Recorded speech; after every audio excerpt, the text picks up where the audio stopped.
అందరికీ నమస్కారం. మనం రోజూ ఎన్నో మాటలు మాట్లాడతాం కదా, కానీ ఆ మాటల వెనకే మరో ప్రపంచం దాగి ఉంది. అదే మన శరీరం మాట్లాడే ఒక రహస్య భాష. మరి ఈరోజు ఆ అద్భుతమైన నిశ్శబ్ద భాష గురించి సరదాగా తెలుసుకుందామా? పదండి.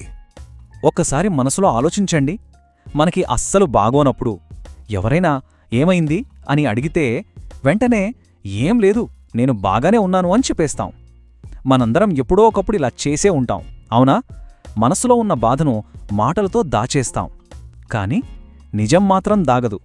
ఎందుకంటే మనం మాట్లాడే మాటలు సముద్రంలో తేలియాడే ఐస్బర్గ్ లాంటివి.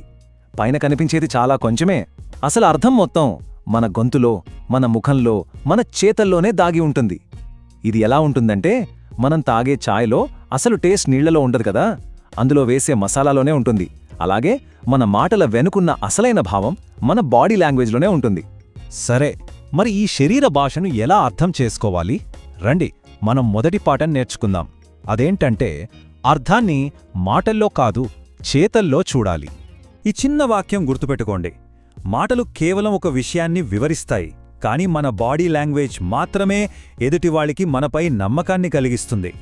మన శరీరం ఎప్పుడూ నిజమే చెప్తుంది. ఈ చిన్న కథ చూడండి. అమ్మ నవ్వుతూ ప్రేమగా ఇక్కడికి రా నాన్నా అని పిలిస్తే ఆ పిలుపు ఎంత భరోసాగా ఉంటుందో కదా. వెంటనే పరుగెత్తుకుంటూ వెళ్ళిపోతాం.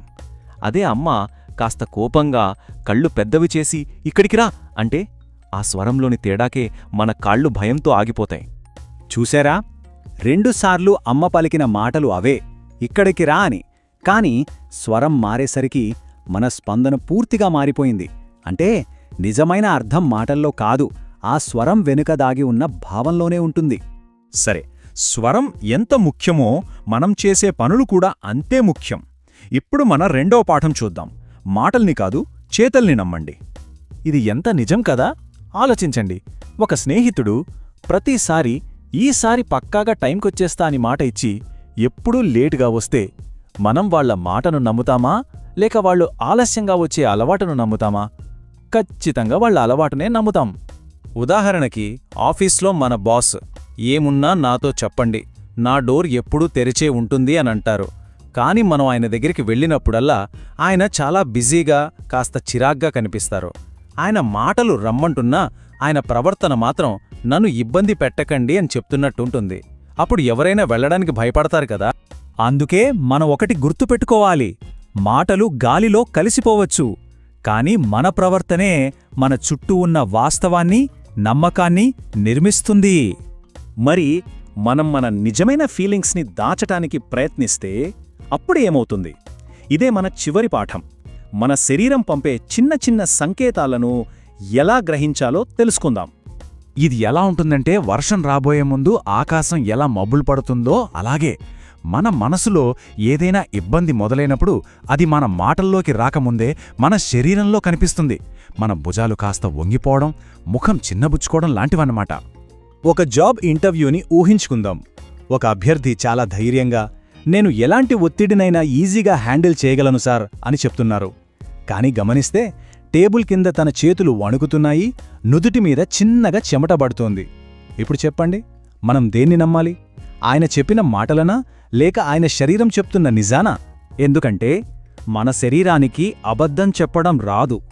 మన లోపల నిజంగా ఎలా అనిపిస్తుందో అది ఏదో ఒక రూపంలో బయట కనిపిస్తుంది.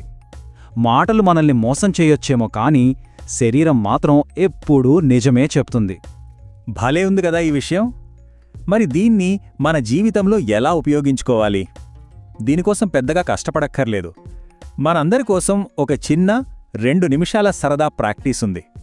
ప్రతిరోజు ఒకే ఒక సంభాషణను గమనిద్దాం. మనం ఎవరితోనైనా మాట్లాడుతున్నప్పుడు వాళ్ళు ఏం చెప్తున్నారో వింటూనే వాళ్ల శరీరం ఏం చెప్తుందో కూడా గమనిద్దాం. ఈ రెండింటి మధ్య ఏమైనా తేడా ఉందా? ఈ చిన్న గమనిక అవతలి వాళ్లని మనం ఇంకా బాగా అర్థం చేసుకోవడానికి సహాయపడుతుంది. ఈ చిన్న అలవాటుతో మన సంబంధాలు ఎంతో మెరుగుపడతాయి. ఒకటి గుర్తుపెట్టుకోవాలి స్నేహితులారా, ప్రతిరోజు మనం నేర్చుకునే చిన్న చిన్న విషయాలే ఏదో ఒకరోజు మనల్ని ఒక పెద్ద విజయానికి దారి చూపిస్తాయి. మళ్ళీ కలుద్దాం.